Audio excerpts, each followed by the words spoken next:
Company के लोगों को या अदर यूरोपियन को बताता है कि भाई अगर इंडिया से आप लोग ट्रेड करते हो तो वहां से काफी ज्यादा बेनिफिट हो सकता है। पुर्तगाली लोग आए, उन्होंने वेस्टर्न बॉर्डर पे एक तरीके से इंडिया का कंट्रोल किया। और इन पुर्तगाली लोगों के अगेंस्ट में जो अरेबियन पर्सन थे, जो मुगल एम्पायर के टाइम एक तरीके से यहाँ पे इंडिया में थे, और जिनका इंडिया के साथ ट्रेड पर मोनोपोली था उस टाइम, कि ट्रेड में इंपोर्ट करना हो या एक्सपोर्ट करना हो, उसमें अरेबियन जो ट्रेडर थे उनका इंपॉर्टेंट रोल प्ले होता था। लेकिन ये पुर्तगाली लोग आने के बाद अरेबियन ट्रेडर्स को काफी ज्यादा कंपटीशन हुआ। और फिर हमने देखा भाई पुर्तगाली लोग आए, इन्होंने कुछ पॉलिसी लॉन्च की और उस पॉलिसी की वजह से काफी फेल भी हुए। और फिर उसके बाद हमने देखा कि भाई सेकेंड लोग जो आए वो आए डच। डच मतलब डेनमार्क। और इन लोगों ने ईस्टर्न कोस्ट को इंडिया को अपना एक तरीके से हब बनाया। और ईस्टर्न कोस्ट में इन लोगों ने जिस पर सबसे ज्यादा एक तरीके से फोकस किया, पुर्तगाली लोगों ने स्पाइस पे किया, और डच लोगों ने इंडिया से क्लॉथ, कॉटन जो क्लॉथ था उस पर एक तरीके से फोकस किया। और ये लोग इधर पास में ही एक इंडोनेशिया, आप लोगों ने देखा होगा, एशिया का पार्ट है, आइलैंड वाला नेशन है, इसके साथ इनका हेडक्वार्टर था यहीं पे, और इसी के प्रति ये लोग डेडिकेटेड थे। और इन लोगों ने फोकस किया क्लॉथ पर, और क्लॉथ ही को इन लोगों ने इंडिया से वर्ल्ड में फेमस किया काफी ज्यादा। और फिर डच के बाद आए ब्रिटिश। और ब्रिटिश लोग कैसे इंडिया की तरफ आए?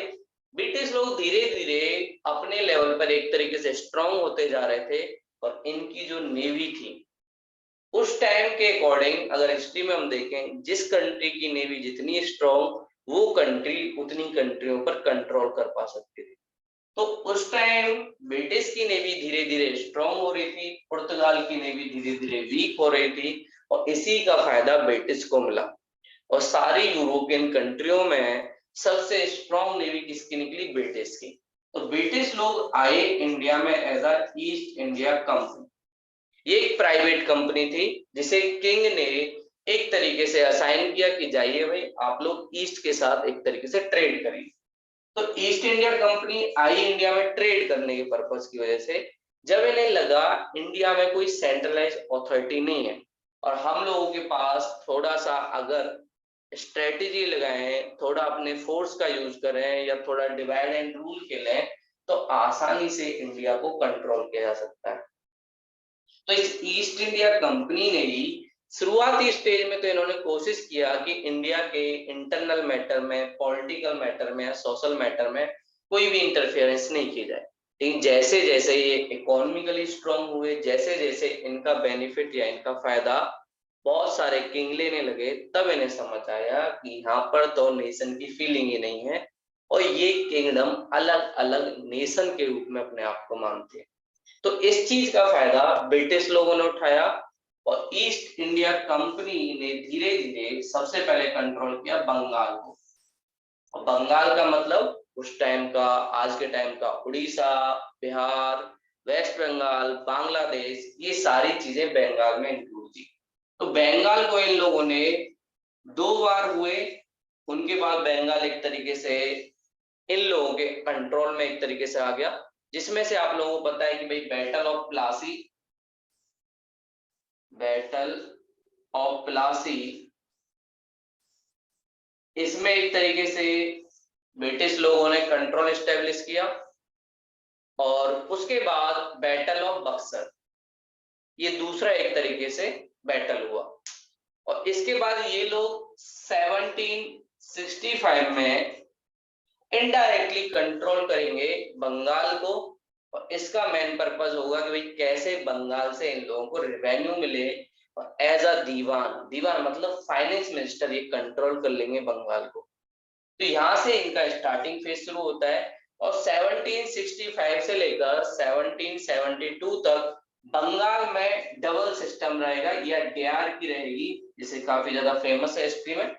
डीआरकी का मतलब है दो एक तरीके से बंगाल में पावर हुआ करता था, एक होता था सूबेदार, दूसरा हुआ करता था दीवान। सूबेदार का मेन काम क्या होता था? लॉ एंड ऑर्डर मेंटेन करना।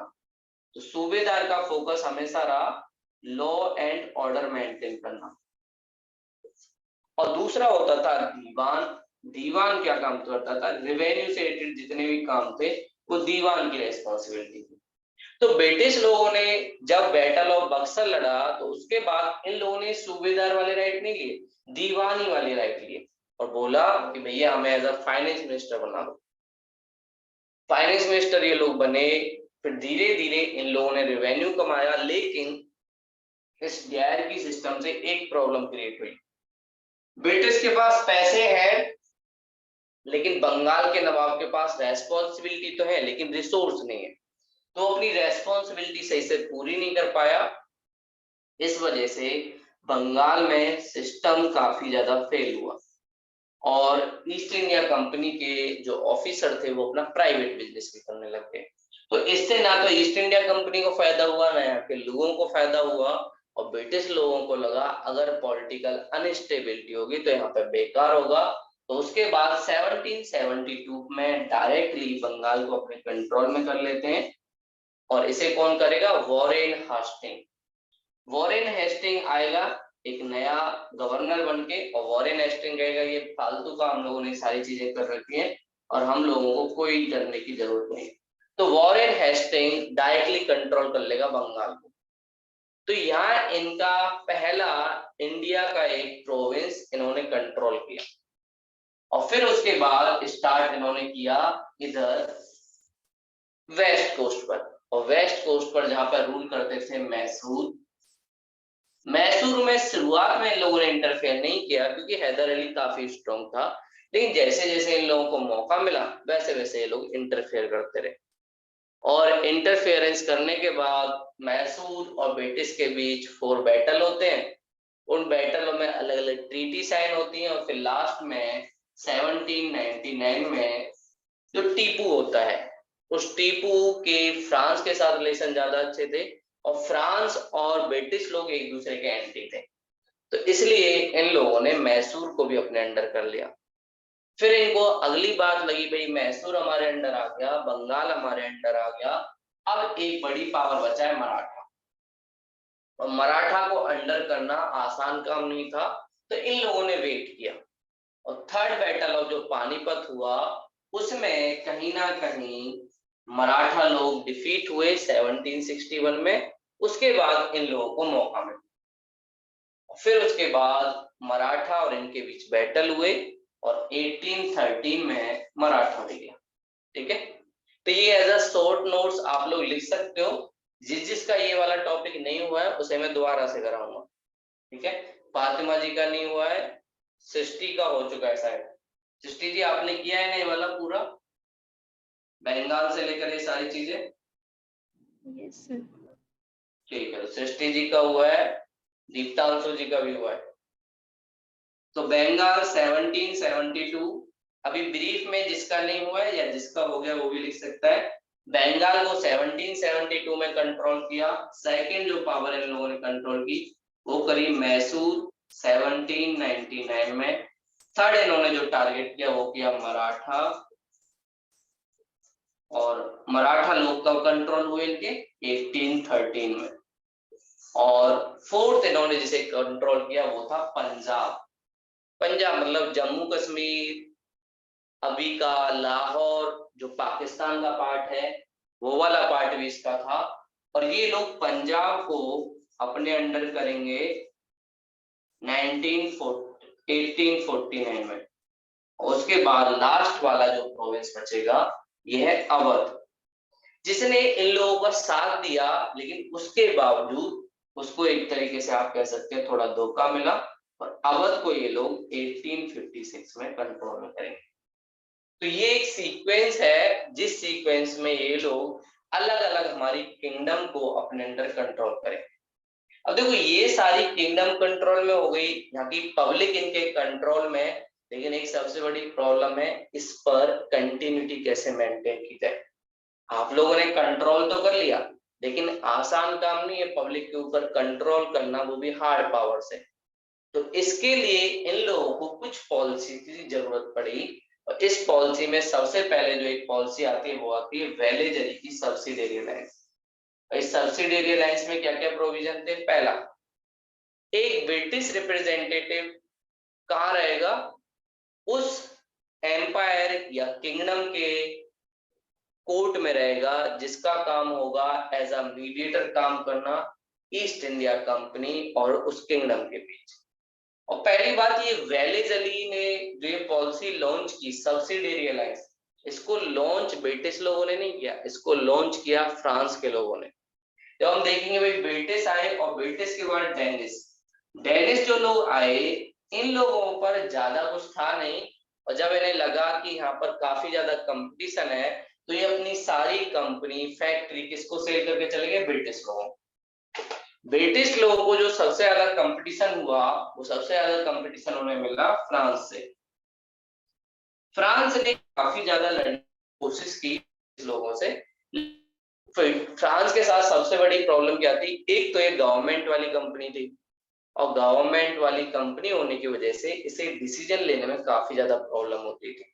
ये डिसीजन टाइम पे नहीं ले पाती थी, और इस वजह से इसको कई बार बैटल में डिफीट भी हुई। और हम लोगों ने देखा भी था कि भाई फ्रांस और ब्रिटिश के बीच 3 कर्नाटका वार हुए।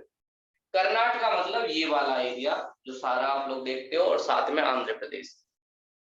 3 बैटल हुए, और थर्ड बैटल जो हुआ उसमें फ्रांस को डिफीट कर दिया किसने, ब्रिटिश लोगों ने, और ब्रिटिश इंडिया में एक पावर के रूप में स्टैब्लिश हो गए। और फ्रांस का ही जो पहला गवर्नर था, जिसका नाम था डुप्ले, डुप्ले ने पहली बार इंडिया में सब्सिडियरी अलायंस की पॉलिसी लॉन्च की। और डुप्ले का मेन पर्पस था कैसे इंडिया से रेवेन्यू कमाया जाए। डुप्ले को एक चीज समझ आई, जो एक किंगडम है ये अपनी आर्मी बनाती है, लेकिन अगर इनको आर्मी लीज पर मिल जाए तो इन्हें बनाने की जरूरत क्या है। और ये बात डुप्ले ने बहुत सारी किंगडम को समझाई। बहुत सारे किंगडम बोले बहुत अच्छे, आपने तो बिल्कुल सही कहा। तो डुप्ले ने पहली बार इंडिया में सब्सिडियरी अलायंस का यूज किया, और इस अलायंस का यूज करने का उसका मेन पर्पस था इकोनॉमिक बेनिफिट अर्न करना। और इसी चीज को सीखा ब्रिटिश लोगों ने। लेकिन अगर हम कहें रियल में किसी ने इस चीज का बहुत अच्छे से यूज किया, तो वो था वेलेज अली। वेलेज अली ने सब्सिडियरी अलायंस का सबसे बड़े लेवल पर और इंडिया के अलग अलग किंगडम के साथ यूज किया, और इसके थ्रू वो लोग क्या कर पाया, पीसफुल वे में एक्सपेंशन कर पाया ब्रिटिश किंगडम का। और वेलेज अली के ऊपर सपोर्ट था ब्रिटिश पार्लियामेंट का। तो उस ब्रिटिश पार्लियामेंट ने बोला था कि भाई सही काम कर रहे हो तुम, क्योंकि अगर हम लोग वॉर लड़ेंगे तो अनस्टेबिलिटी क्रिएट होगी, और अनस्टेबिलिटी क्रिएट होगी तो हमें इकोनॉमिक लॉस होगा। इससे अच्छा है कि तुमने जो ये पॉलिसी लॉन्च की है ये सबसे अच्छी है। तो इसीलिए सब्सिडियरी अलायंस, तो याद रखना इंडिया में स्टार्ट किसने किया, डुप्ले ने, लेकिन उसे एक्सपेंशन या ग्रेट लेवल पे लेके कौन गया, वेलेज अली। तो आप लोगों से 2 क्वेश्चन ऐसे पूछे जाते हैं कि स्टार्ट किसने किया, तो डुप्ले ने, जो फ्रांस का गवर्नर था। और इंडिया में एक्सपेंशन किसने किया या रियल में इसका सबसे अच्छा यूज किसने किया, तो वो किया वेलेज अली ने। और डुप्ले की सब्सिडियरी अलायंस हो या वेलेज अली की सब्सिडियरी अलायंस हो, दोनों में पॉइंट एक से थे। पहला पॉइंट क्या था, एक रिप्रेजेंटेटिव होगा ब्रिटिश का किसकी कोर्ट में, किंग की कोर्ट में। तो ये बात इन्होंने की, भाई हमारा एक रिप्रेजेंटेटिव होगा और जिसका काम होगा एज अ मीडिएटर आप लोगों को एक तरीके से कुछ आइडिया भी देना, और साथ में हम लोगों, इस रिप्रेजेंटेटिव को ब्रिटिश लोगों ने इसलिए अपॉइंट करवाया जिससे उस किंग के ऊपर थोड़ा सा विजिलेंस रखा जाए, अगर उसका मन बदल जाए तो ये सारी चीजें इन लोगों ने अपने फायदे के लिए करवाई। ऐसा नहीं कि इन लोगों का मन था कि भाई रिप्रेजेंटेटिव रहेगा तो उसको एक तरीके से अच्छी गाइडेंस देगा तो उसके लिए फायदा हो, नहीं, ये सब इन लोगों ने अपने फायदे के लिए चीजें की। और जब इन्हें लगा कि भाई हमें थोड़ा फायदा हो सकता है तो रिप्रेजेंटेटिव एक अपॉइंट करवा दी। और ये रिप्रेजेंटेटिव ही एक तरीके से सारी इंफॉर्मेशन जो किंग की थी वो सारी इंफॉर्मेशन लीक करता था कि भैया किंग अभी हो सकता है कि हमारे खिलाफ पॉलिसी लॉन्च करे, हो सकता है किंग हमारे समर्थन में पॉलिसी लॉन्च करे, तो ये सारे। और दूसरा क्या बोला, देखो आपके यहाँ एक आर्मी रखी जाएगी ब्रिटिश की, तो ब्रिटिश आर्मी आपके यहाँ रखी जाएगी, बट इसका जो एक्सपेंस है ये किसके ऊपर इम्पोज्ड है? किंग के ऊपर। ब्रिटिश आर्मी होगी लेकिन एक्सपेंस कौन देगा? किंग देगा। इसकी रेस्पॉन्सिबिलिटी हमारी नहीं है। अगला क्या बोला? आप लोग ब्रिटिश के एनेमी, ब्रिटिश एनेमी चाहे यूरोपियन हो चाहे इंडियन हो, उन लोगों को अपनी किंगडम में इंक्लूड नहीं करोगे, ना उन्हें ऑफिस की कोई पोस्ट दोगे, ना उन्हें आर्मी में एक तरीके से आप लोग अपॉइंट करोगे। तो ये भी इन्होंने एक तरीके से सिक्योर कर लिया कि भाई ब्रिटिश एनेमी जो भी हैं, चाहे इंडियन हो चाहे यूरोपियन हो, उनको आप लोग जॉब नहीं दोगे। अगला क्या बोला? आपकी जो फॉरेन पॉलिसी है उसकी सोल रेस्पॉन्सिबिलिटी किसकी है? हमारी। आप फॉरेन पॉलिसी में किसके साथ ट्रीटी करोगे, क्या ट्रीटी करोगे, ये सारी चीजें हमारी हैं। और एक बात इन्होंने थोड़ी अच्छेपन के लिए लिख दी। फिफ्थ इन्होंने बोला कि हम लोग किंगडम के इंटरनल मैटर में इंटरफेयर नहीं करेंगे। ये बात बस कहने के लिए थी, लेकिन ये बड़े लेवल पर इंटरनल मैटर में काफी ज्यादा इंटरफेरेंस करते हैं। तो ये 5 पॉइंट थे जो इनके सब्सिडियरी अलायंस के थे। अब इससे ब्रिटिश लोग को बेनिफिट क्या हुआ? पहला इनको बेनिफिट क्या हुआ? जो वो किंग था या जो किंगडम थी, इन पर एक तरीके से डिपेंड हो गई। और जब कोई किंग इन पर डिपेंड हो गया तो इनकी मनमानी उस किंगडम में चलने लगी। अगला क्या हुआ? ब्रिटिश की जो आर्मी थी वो अपने पैसे से नहीं बनी, इस किंगडम के पैसे से ही ब्रिटिश की आर्मी डेवलप हो गई। और इस आर्मी का ही यूज इन लोगों ने किसके खिलाफ किया? इस किंग के खिलाफ भी किया और अदर जो किंगडम थी इंडिया में उनके खिलाफ भी किया। ये दोनों इनको फायदा हुआ। अगला क्या फायदा हुआ? ब्रिटिश एनेमी जो लोग थे उनको इन्होंने इंडिया से एलिमिनेट कर दिया। जैसे फ्रांस के बहुत सारे थे, उनको इन्होंने अपॉइंट कराना बंद कर दिया। तो कहीं ना कहीं ये फ्रांस से बैटल इस मामले में भी जीत गए। अगला, अगर इनके पास फॉरेन पॉलिसी का कंट्रोल है तो इसका मतलब किसके साथ फ्रेंडली रिलेशन वो किंग बनाएगा और किसके साथ नहीं, ये भी डिसीजन इनका है। तो ब्रिटिश लोगों को इससे ज्यादा फायदा हुआ और इसकी वजह से जो आर्मी बनी या ब्रिटिश लोगों के एनिमी कंट्रोल में हुए, इसकी वजह से फायदा ये हुआ कि ब्रिटिश लोगों को इकोनॉमिक बेनिफिट मिला, पॉलिटिकल बेनिफिट मिला और साथ में सोसाइटी में रीच पहुंची। और इन सब की वजह से ब्रिटिश लोग अपनी जो पॉलिसी थी एक्सपेंशन की, इसको काफी अच्छे तरीके से चला पाए। क्योंकि अगर इनकी पॉलिसी ऑफ एक्सपेंशन नहीं चल पाती अगर किंग उनके साथ नहीं होता, क्योंकि किंग अगर अगेंस्ट हो जाता तो इनके पास रिसोर्स ही नहीं थे और ब्रिटिश पार्लियामेंट इनको इतने ज्यादा पैसे देने के लिए रेडी नहीं था। ब्रिटिश पार्लियामेंट ने बोला भैया किस बात के पैसे चाहिए तुम्हें, तो ब्रिटिश पार्लियामेंट कभी पैसे नहीं देगा और देगा भी तो इनसे कुछ ना कुछ चीज मांगेगा। जैसे जब ईस्ट इंडिया कंपनी की battle of Plassey, battle of Buxar के बाद थोड़ी सी हालत खराब हुई, इन्होंने 2 बैटल लड़े, तो ये लोग गए ब्रिटिश पार्लियामेंट के पास कि सर हमें पैसे चाहिए और हम लोगों ने अभी वार लड़ा है तो हमारे पास रिसोर्स नहीं है। तो ब्रिटिश पार्लियामेंट तुरंत 1772 का एक्ट पास करेगा और बोलेगा जो भी काम तुम वहां पे कर रहे हो, हम आप लोगों को पैसे तो दे रहे हैं लेकिन जो भी काम तुम इंडिया में कर रहे हो उस सारी नॉलेज को हमें भी ट्रांसफर करोगे और कई बार हमसे कंसल्ट भी करोगे जब आप लोग कोई ट्रीटी करोगे। तो इन लोगों ने बात मान ली, ठीक है।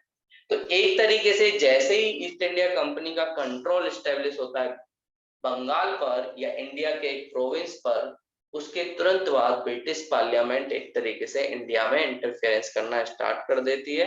और उसका भी मेन मकसद यही था कि भैया हम लोग भी कैसे इसके साथ जुड़े और हम लोगों को कैसे फायदा हो। तो ये सारी चीजें इसके साथ जुड़ी थी। अब बात करें कि ये सब्सिडियरी अलायंस किस किस प्रोविंस ने इंडिया में इनके साथ किया, तो सबसे आगे जो थे इस मामले में वो थे हैदराबाद के नवाब। और हैदराबाद के नवाब की ब्रिटिश लोगों के साथ अच्छी खासी बनती थी। उन्होंने जैसे ही इन्होंने कहा तो बोले ठीक है भैया हम कर लेते हैं। तो 1798 में हैदराबाद के नवाब पहली किंगडम जिसने अपने मन से ही सब्सिडियरी अलायंस एक तरीके से साइन करने की इनसे बात, ठीक है। तो हैदराबाद के नवाब ये लोग पहले वो थे। और आप लोगों को पता भी होगा, हैदराबाद जब इंडिया का डिवीजन हुआ, एक तरफ पाकिस्तान दूसरी तरफ इंडिया, ये दो पार्टीशन जब इंडिया के हुए, तो हैदराबाद इंडिया में आने के लिए रेडी नहीं था।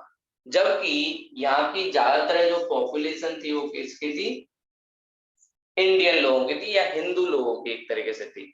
लेकिन इस हैदराबाद के नवाब को लगता था कि भैया ये लोग हमको रेस्पेक्ट नहीं देंगे, क्योंकि हमेशा हम लोगों ने ब्रिटिश का साथ दिया है। तो इस चीज का ऐसे डर था, तो इसलिए ये हमेशा इंडिपेंडेंट रहना चाहता था, ना पाकिस्तान के जाना चाहता था, ना इंडिया के साथ रहना चाहता था। लेकिन जब हम लोगों ने ये माना नहीं प्यार से, तो हम लोगों ने क्या किया, अपनी आर्मी के साथ एक कैंपेन लॉन्च किया और हैदराबाद पे कंट्रोल किया। तो ये हैदराबाद की कहानी थी। और हैदराबाद में ऐसा क्यों हुआ, उसका सबसे बड़ा रीजन, हैदराबाद हमेशा ब्रिटिश, इंडिया में बहुत सारी किंगडम ऐसी थी जो चाहती नहीं थी कि ब्रिटिश इंडिया को छोड़ के जाए, जिनमें से एक किंगडम का नाम था हैदराबाद। क्यों, क्योंकि इसको काफी ज्यादा फायदा हो रहा था हैदराबाद के नवाब को, और इसने सब्सिडियरी अलायंस के थ्रू पब्लिक के प्रति जो भी रेस्पॉन्सिबिलिटी थी वो सारी खत्म करी। और इसको डर नहीं था रिवॉल्ट का। उसका रीजन क्या था, ब्रिटिश की एक आर्मी इसके पास हमेशा रहती थी। अगर कोई रिवॉल्ट करता तो फोर्सफुली इसको दबा देते थे या प्रेशराइज कर देते थे। तो इसलिए ये हैदराबाद का नवाब थोड़ा अपनी मौज मस्ती में अपने जीवन में ज्यादा बिजी रहता था, और इसने लोगों के ऊपर या पब्लिक के ऊपर ज्यादा चीजें ध्यान नहीं दी। और साथ में ब्रिटिश लोग भी यही चाहते थे कि इनका पब्लिक के साथ कनेक्शन टूटे। अगर पब्लिक के साथ कनेक्शन टूटेगा तो रिवॉल्ट होगा, और साथ में ही इस रिवॉल्ट के साथ जब हम लोगों को हैदराबाद या किसी और किंगडम को अपने अंडर करना होगा, तो पब्लिक उस टाइम ये नहीं कहेगी कि भाई साहब आप नहीं करो, ये हमारे हैं। तो वो बॉन्डिंग को तोड़ना चाहते थे, और इस बॉन्डिंग को तोड़ने में ऐसे नवाबों ने और किंगों ने काफी ज्यादा उनका एक तरीके से हेल्प की कि हाँ भैया ठीक है, आप लोग करते रहो, बस हमें ये सारी चीज करो। फिर उसके बाद सेकंड जो बना वो 1799 में मैसूर। मैसूर के साथ इन लोगों ने फोर्सफुली ट्रीटी साइन की, और मैसूर को हराकर जो लास्ट जो बैटल था, फोर्थ एंग्लो मैसूर बैटल, जिसमें एक तरफ टीपू सुल्तान दूसरी तरफ वैलिज अली, तो ये लोग लड़े। और उसमें टीपू सुल्तान वैसे ही काफी ज्यादा वीक हो चुका था। थर्ड बैटल में ही लग रहा था कि मैसूर डिफीट होने वाला है। उसका रीजन था, थर्ड बैटल जो हुआ एंग्लो और मैसूर का, उसमें इन्होंने बहुत सारी चीजें की। जैसे पहले इनसे बोला मैसूर वालों से, आपका 50% जो एरिया है वो ब्रिटिश के अंडर रहेगा। दूसरी बात, आपको वॉर जो आप लोगों ने लॉन्च किया है उसका कुछ खर्च या वॉर का जो एक्सपेंडिचर है वो हम लोगों को देना पड़ेगा। और तीसरा क्या बोला, टीपू के जो 2 सन हैं वो हमारे पास ऐसा मॉर्गेज कि अगर आपने कुछ भी गलत किया तो हम आपके बच्चों को किल कर देंगे।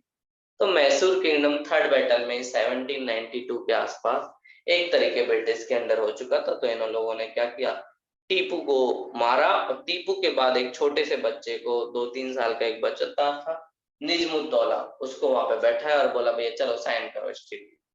तो उसके साथ टाइम किया, सारी चीजें हो गई। तो मैसूर सेकंड किंगडम एक तरीके से बना, जिसके साथ इन लोगों ने सब्सिडियरी अलायंस साइन किया। फिर उसके बाद ये लोग पहुंचे अवध। अवध आप लोगों को पता है आज का यूपी और उत्तराखंड का जो पार्ट था वो अवध का पार्ट था। तो 1801 में ये लोग अवध पहुंचे, और अवध के किंग से बोला कि भैया बताओ सब्सिडियरी अलायंस करोगे या नहीं।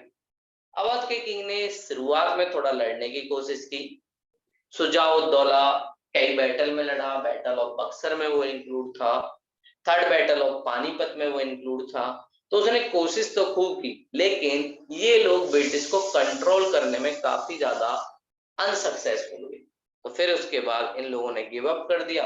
फिर आवाम ने 1801 में बोला भैया ठीक है, अब तुम ही सुपर पावर, तुम्हें ही हम लोग अपना डेडिकेशन देते। तो अवध 1801 में ये सारी चीजें। फिर उसके बाद बारी आई मराठा। अवध को इन्होंने कंट्रोल में किया 1849 में, लेकिन अवध के साथ सब्सिडियरी अलायंस कर लिया 1801 में। क्योंकि अवध ने सब्सिडियरी अलायंस को पहले ही एक्सेप्ट कर लिया, तो इसका मतलब ये इनको दोस्त बन गया, तो इन लोगों को अवध से खतरा नहीं था। तो अवध को ये जब तक नहीं कंट्रोल करेंगे जब तक इनको कोई बड़ा बेनिफिट नहीं होगा। 1856 में क्यों कंट्रोल करना चाहते थे? इसका रीजन था रिवॉल्ट की जो एक तरीके से वेव चली। आप लोगों को पता है 1857 में रिवॉल्ट हुआ ब्रिटिश के खिलाफ, जिसे इंडिया का फर्स्ट इंडिपेंडेंट मूवमेंट कहा जा सकता है, कि हम लोगों ने पहली बार ब्रिटिश लोगों का जवाब दिया, और वो भी एक बड़े लेवल पे। तो उसमें इनको शक था कि अवध के बहुत सारे लोग, अवध के नवाब, अवध के बहुत सारे आर्मी के पर्सन उस स्ट्रेटेजी में इंक्लूड थे, तो इसीलिए भी इन लोगों ने इनको एक तरीके से अपने अंडर किया। और दूसरा एक रीजन था फाइनेंशियल रिसोर्स। इन लोगों को फाइनेंशियल रिसोर्स चाहिए, तो इनका थोड़ा सा लालच बड़ा ब्रिटिश लोगों का, तो बोला है अवध हमारा दोस्त बेशक है, तो इसको भी अपने अंडर लो। और फिर उसके बाद आगे लोग किसके साथ करते हैं? भोसले। भोसले किसका पार्ट था? ये था मराठा का। आप लोगों को याद होगा जब मैंने मराठा वाला पढ़ाया था, तो मैंने उसमें एक चीज बताई थी कि शुरुआत में जब तक मराठा के लीडर अच्छे रहे, बाजीराव फर्स्ट रहा, माधवराव रहा, नाना साहब रहा, या थर्ड बैटल तक ब्रिटिश लोगों ने कभी भी इंटरफेरेंस नहीं किया किसके मैटर में? मराठा के मैटर में। उसका रीजन था कि मराठा लोग काफी ज्यादा स्ट्रांग थे, लेकिन जब इन्हें लगा मराठा लोग काफी ज्यादा वीक हो गए हैं और इनके पास पावर नहीं बची है, तब इन्होंने मराठाओं के जो छोटे छोटे पार्ट थे, हमने ये भी देखा था कि मराठा कई फेडरल सिस्टम था मराठा में, और बहुत सारे देशमुख थे, और जिनका हेड कौन होता था? छत्रपति। तो इन्होंने क्या किया, कुछ जो देशमुख प्यार से इनके साथ आ सकते थे, या इन्हें लगता था ये लोग वीक हैं और इन्हें हम कुछ लोग लालच देंगे तो कहीं ना कहीं हमारे साथ आ जाएंगे, तो ऐसे ही एक पार्ट था मराठा का जिन्हें हम कहते थे भोसले। तो भोसले ने सबसे पहले मराठाओं में इनके साथ एग्रीमेंट साइन किया और बोला भैया हम भी आपके साथ। तो भोसले पहले मराठा किंगडम थी जिसने इनके साथ ये सब्सिडियरी अलायंस साइन किया, और यही लोग थे जिन्होंने ब्रिटिश लोगों का सपोर्ट किया जब नेशनल मूवमेंट हमारा हो रहा था, धीरे धीरे थोड़ा सा हो रहा था। स्वामी विवेकानंद आए, राम मोहन राय आए, दयानंद सरस्वती आए, ये सारे लोग जब आए तो उस टाइम ब्रिटिश लोगों को काफी ज्यादा हेल्प हुई जब ये किंग इनको सपोर्ट नहीं करते थे। या सर सैयद अहमद खां, उन्होंने भी जब शुरुआत में कोशिश की ब्रिटिश के खिलाफ बोलने की, तो इस किंगडम ने कहीं ना कहीं इन लोगों का साथ दिया। तो शुरुआत में सोचते थे सैयद अहमद खान कि भाई ब्रिटिश लोगों को थोड़ा हराया जा सकता है, बाद में उन्हें लगा नहीं, उसका रीजन है हमारे खुद लोग ब्रिटिश लोगों के साथ, इसलिए उनको हराना आसान काम नहीं। तो ये चीजें धीरे धीरे नेशनल मूवमेंट में भी सबको समझ आई, ब्रिटिश लोगों को अगर हराना है तो किंगडम के सपोर्ट से तो हम बिल्कुल नहीं हरा सकते, क्योंकि ज्यादातर हमारी किंगडम उनके साथ में। हम लोग अगर इनको हरा सकते हैं तो उसका एक ही तरीका है, पब्लिक सपोर्ट। अगर पब्लिक को सबको एक साथ मोबिलाइज कर लिया जाए, या सारे बड़े लीडरों को एक साथ मोबिलाइज कर लिया जाए, उसके बाद ही ब्रिटिश लोगों को हराया जा सकता है। इसीलिए इस चीज को बढ़ावा देने के लिए हम लोगों ने 1885 में डिफरेंट डिफरेंट इंस्टीट्यूशन जो अलग अलग प्रोविंस में, चाहे बंगाल में हो, महाराष्ट्र में हो, या फिर मैसूर में हो, अलग अलग प्रोविंस में जो छोटे छोटे इंस्टीट्यूशन थे उनको साथ में मिलाकर हम लोगों ने कांग्रेस को एस्टेब्लिश किया। कांग्रेस का मतलब होता है ग्रुप ऑफ पीपल, ठीक है। तो कांग्रेस को हमने इसीलिए बनाया था कि जिससे ये सारे लोग जो अलग अलग आवाज उठा रहे थे ब्रिटिश के खिलाफ, वो सारे लोग एक साथ आए, और फिर इंडिया के जितने भी थोड़े बहुत पढ़े लिखे लीडर थे, छोटे मोटे लीडर भी थे, उन सबको कांग्रेस में इंक्लूड कर लिया, और कांग्रेस सबकी आवाज बनी। और 1885 के बाद इंडियन जो नेशनल मूवमेंट था वो एक तरीके से रियल में स्टार्ट हुआ, जहां लोगों के पास एक प्लेटफॉर्म था कि ब्रिटिश के बारे में सारी चीजें बता सके। और हम लोग देखेंगे भी, दादा भाई नौरोजी वो बताएंगे कैसे ब्रिटिश लोगों ने हमारा इकोनॉमिक लॉस किया है। वो एक पॉलिसी बोलेंगे ड्रेन ऑफ वेल्थ, जिसका मतलब होता है ब्रिटिश लोग हमारे यहाँ से रिसोर्स लेके गए, लेकिन उसके बदले इंडियन लोगों को कुछ भी फायदा नहीं हुआ। जब आप किसी को अपनी पेमेंट या कुछ पैसा देते हो, जैसे आप मान लेता हूं मैं, आप लोगों ने दर्श आईएएस को या मुझे पेमेंट करी, आप लोगों ने पेमेंट इसलिए की जिससे कि आप लोगों को सर्विस मिल सके एजुकेशन फील्ड में। ऐसे ही आप लोग कुछ गुड्स खरीदने जाते हो किसी शॉप पर, तो आप लोग कुछ उसे पैसे देते हो, बदले में वो आपको कुछ गुड्स देता है। लेकिन ब्रिटिश लोगों ने क्या किया, इंडिया से पैसा तो गया, लेकिन उसके रिवॉर्ड बदले में हम लोगों को कुछ भी मिला नहीं। इसीलिए हम लोग कहते हैं ड्रेन ऑफ वेल्थ। जब आपकी वेल्थ चली जाए लेकिन उसके बदले ना तो आपको सर्विस मिले ना आपको गुड्स मिले, तो उसी की पॉलिसी का नाम है ड्रेन ऑफ वेल्थ। और जिसे हमारे शुरुआती जो लिबरलिज्म फेज है इंडियन नेशनल मूवमेंट का, उसमें दादा भाई नौरोजी इस चीज को काफी बड़े लेवल पे एक्सप्लेन करते हैं। और वो बोलते हैं कि ब्रिटिश आर्मी का जो एक्सपेंडिचर था वो ड्रेन ऑफ वेल्थ था, ब्रिटिश ऑफिसरों की जो सैलरी थी वो ड्रेन ऑफ वेल्थ था, ब्रिटिश लोगों ने जो रेलवे डेवलप किया उसके थ्रू इंडिया के कोल, आयरन या और माइनिंग जो रिसोर्स थे वो लेके गए, वो भी ड्रेन ऑफ वेल्थ था। तो ये सारी चीजें ड्रेन ऑफ वेल्थ के एक तरीके से मीन्स थे जिनके थ्रू इन्होंने इंडिया को वीक किया और अपनी लंदन सिटी और अपने देश में इंडस्ट्रियल रिवॉल्यूशन किया। तो ऐसा बोला जाता है ब्रिटिश का जो इंडस्ट्रियल रिवॉल्यूशन था वो इंडिया के रिसोर्स पर था। तो लंदन इतना डेवलप सिटी जो आज आपको दिखता है वो सारा इंडिया के पैसे से बना हुआ है। कई बार हम बोलते भी हैं कि इन लोगों को हमारा सारा पैसा अगर वापस दे दें तो हमारे देश के पास काफी ज्यादा पैसा होगा ना। ब्रिटिश लोगों ने जितना हमारा एक्सप्लॉयटेशन किया उस हिसाब से तो उन्होंने बहुत ज्यादा रिसोर्स हमारे देश से ले। ठीक है, तो समझ आया सबको सब्सिडियरी लाइंस, या किसी को कोई प्रॉब्लम है? किसी को अगर प्रॉब्लम है या डाउट है तो वो पूछ सकता है। किसी कोई डाउट नहीं है तो आगे बढ़ूं मैं।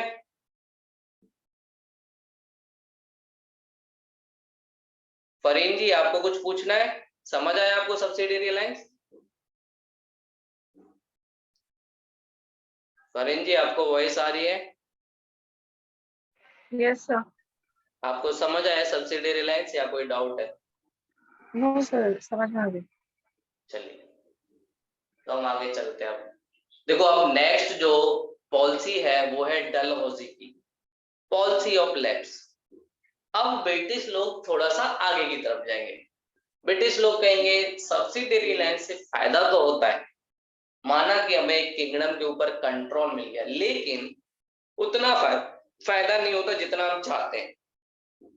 अब ये लोग एक तरीके से नाम करना चाहते हैं कि भैया हम लोग सिर्फ इनडायरेक्टली कंट्रोल नहीं करेंगे, हम लोग अब एक इंडिया में रियल में पावर है।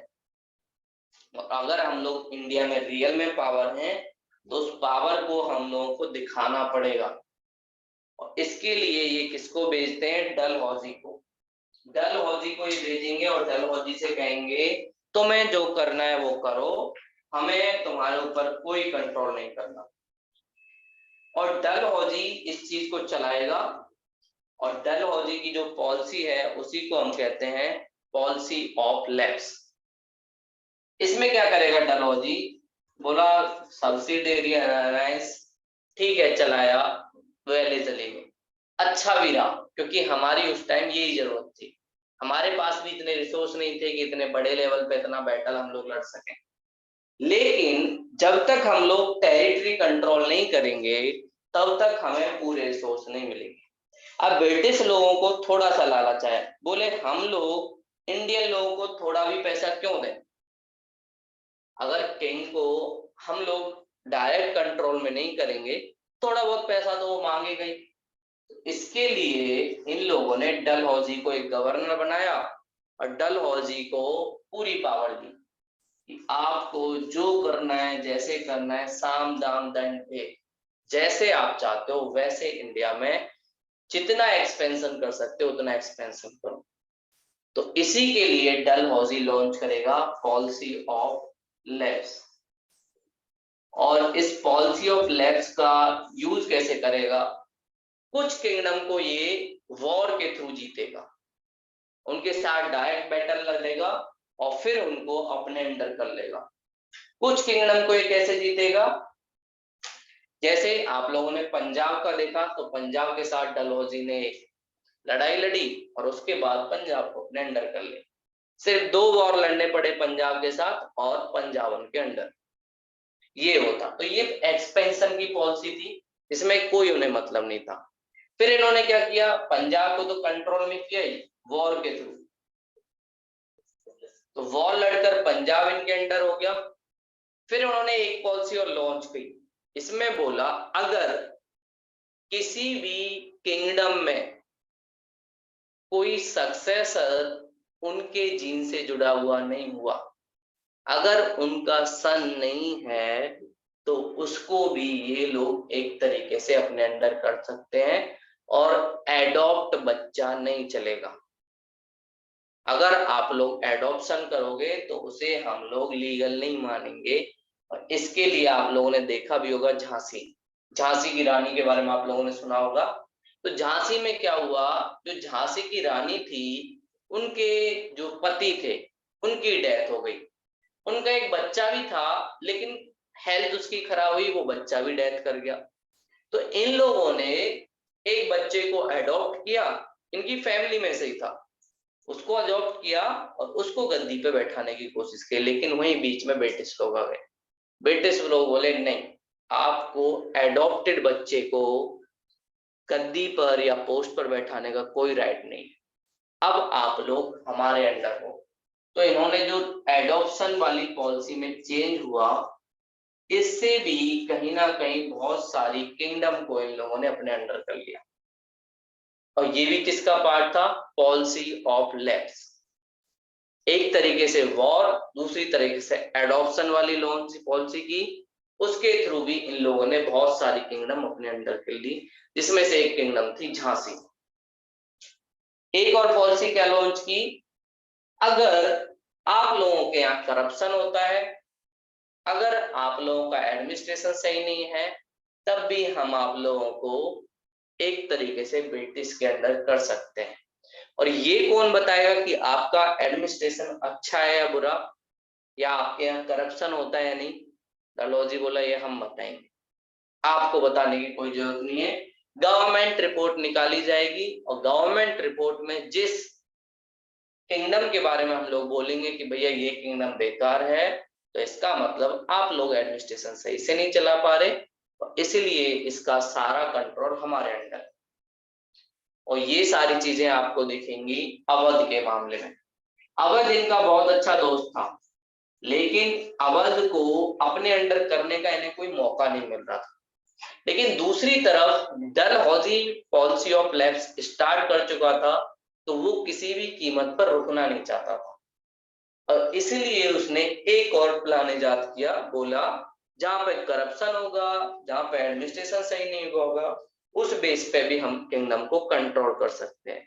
तो अवध को इन लोगों ने किस बेस पे किया, भैया तुम्हारा एडमिनिस्ट्रेशन काफी ज्यादा बैड है और उसमें काफी ज्यादा करप्शन है, तो तुम लोगों को कोई राइट नहीं है।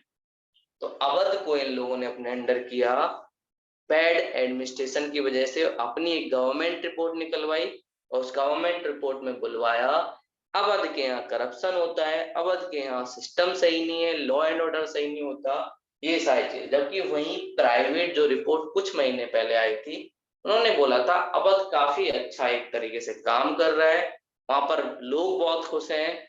और इस बात से ब्रिटिश लोग नाराज थे कि ऐसे कैसे तुम तारीफ कर दोगे किसी दूसरी किंगडम की, जब हम लोग हैं तो हम लोग बताएंगे कि किसने अच्छा किया किसने अच्छा नहीं किया। तो इसके बाद ये लोग अवध को भी इंक्लूड कर लेते हैं। तो पॉलिसी ऑफ लैप्स में 3 तरीके से इसने कोशिश की, एक वॉर के थ्रू हमने देखा पंजाब इन लोगों ने लिया, और पंजाब के साथ साथ आप लोगों ने बर्मा का नाम सुना होगा, जो आज का म्यांमार है। म्यांमार का एक और पुराना नाम बर्मा हुआ करता था, या पेगू। ये म्यांमार का ही नाम था। तो इन्होंने इंडिया में भी ये पॉलिसी चलाई, साथ में ही हमारे इंडिया के आसपास जो कंट्री थी उसमें भी चलाई। म्यांमार को भी वॉर के थ्रू इन लोगों ने अपने अंडर किया। तो डलहौजी की पॉलिसी ऑफ लैब्स के थ्रू म्यांमार भी इंडियन टेरिटरी का पार्ट हो गया और ब्रिटिश एम्पायर में आप लोगों को पता है म्यांमार इंक्लूड था। कब तक? 1935 के एक्ट तक।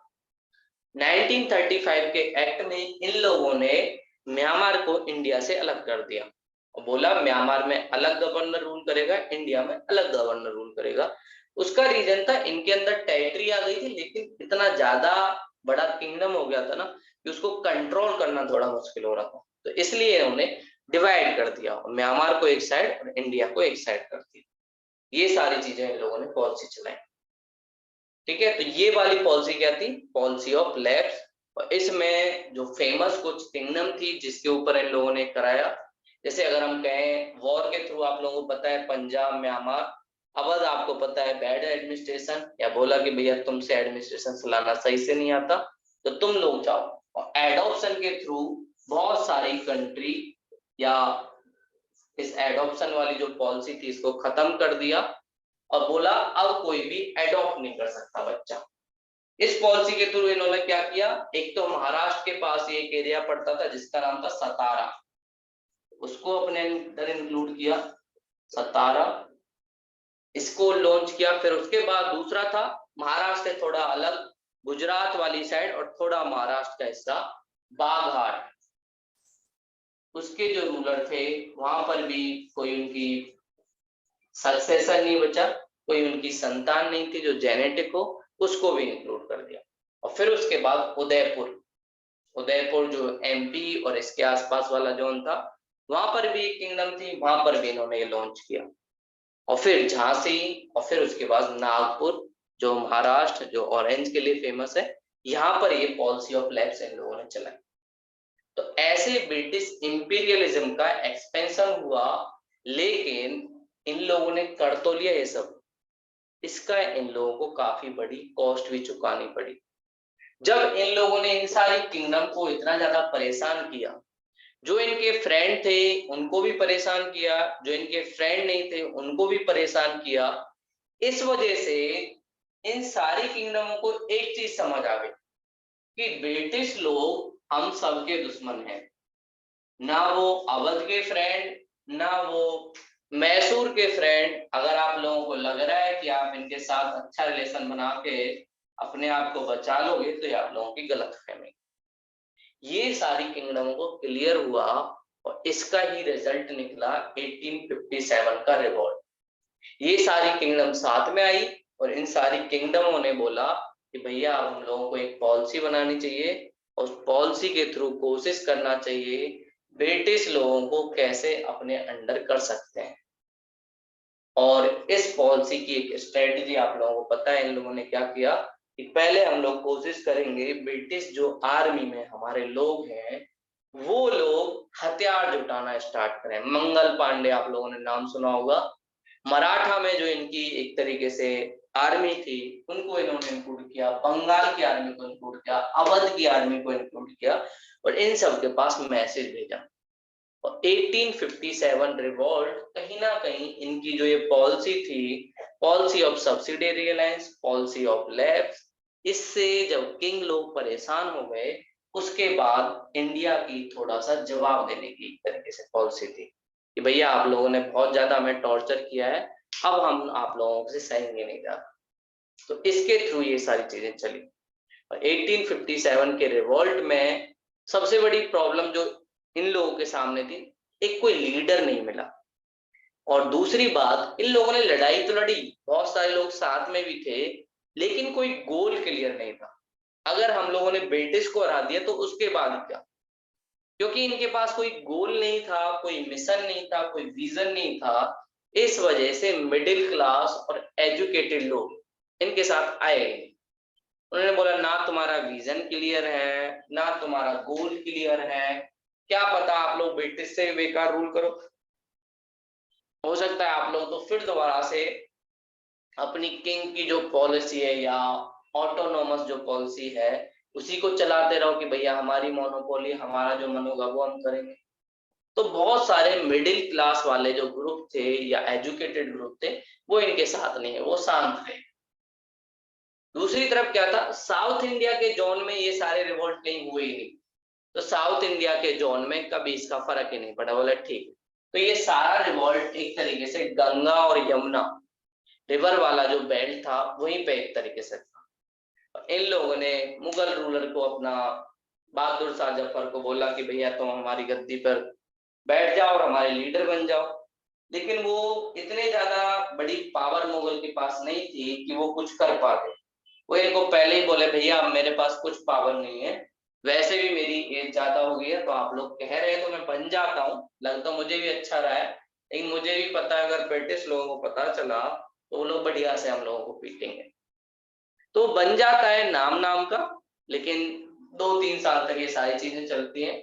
शुरुआत में रिवोल्ट अच्छा होता है, लेकिन धीरे धीरे ब्रिटिश लोग इनको कंट्रोल करने में काफी ज्यादा सक्सेसफुल होते हैं। और उसका रीजन था बहुत सारी किंगडम, बहुत सारी क्लास ब्रिटिश लोगों के साथ में थी, भैया इनको कंट्रोल करो। बहुत ज्यादा एक तरीके से पॉलिटिकल अनस्टेबिलिटी हो गई है, सिस्टम भी अनस्टेबल हो गया है। इस वजह से 1857 का जो रिवोल्ट है वो फेल भी हुआ।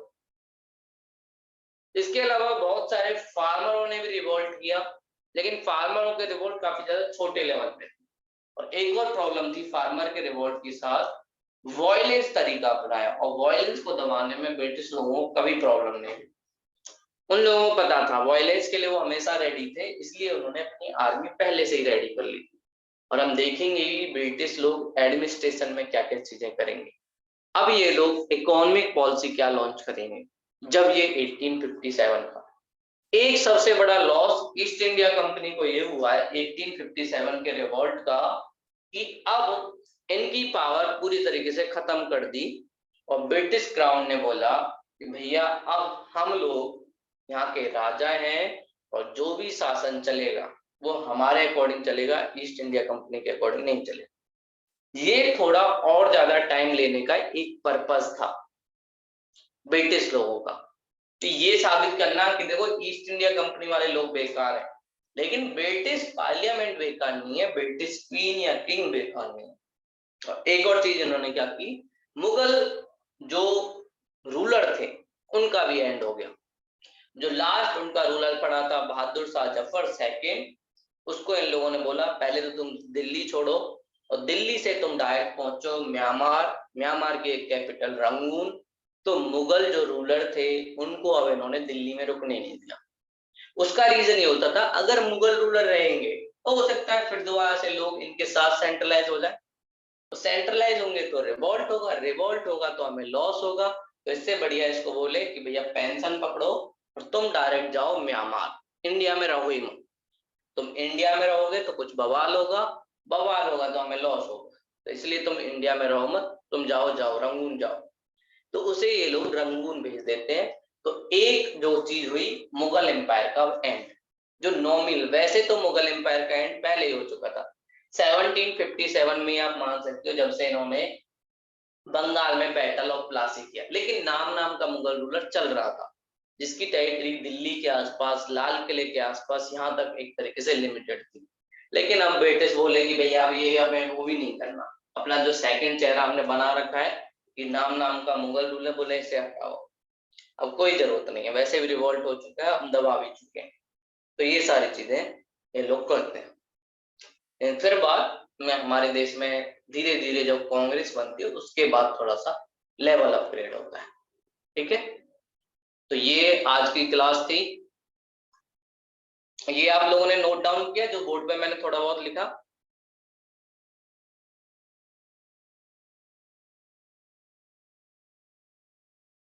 और संडे को आप लोगों की छुट्टी रहा करेगी, ठीक है, संडे को छुट्टी रहा करेगी, और दिन आपको रहेगा। अगर आप लोग सब एग्री होंगे तो सैटरडे को मैं टेस्ट लिया करूंगा, नहीं तो नॉर्मल क्लास चला करेगी। Okay sir. ठीक है दीप्तांशु जी, तो मिलते हैं अगली क्लास में मंडे को। Yes sir. किसी को कुछ पूछना है? फरीन जी, सृष्टि जी? No sir. चलो ठीक है, तो मिलते हैं मंडे की क्लास में। कल छुट्टी रहेगी, आप लोग भी छुट्टी मनाना, मैं भी छुट्टी मनाता हूँ। Thank you sir. Okay sir, welcome sir. ठीक है Okay, sir. Deepansh, Radhe Radhe sir. Welcome. Radhe Radhe.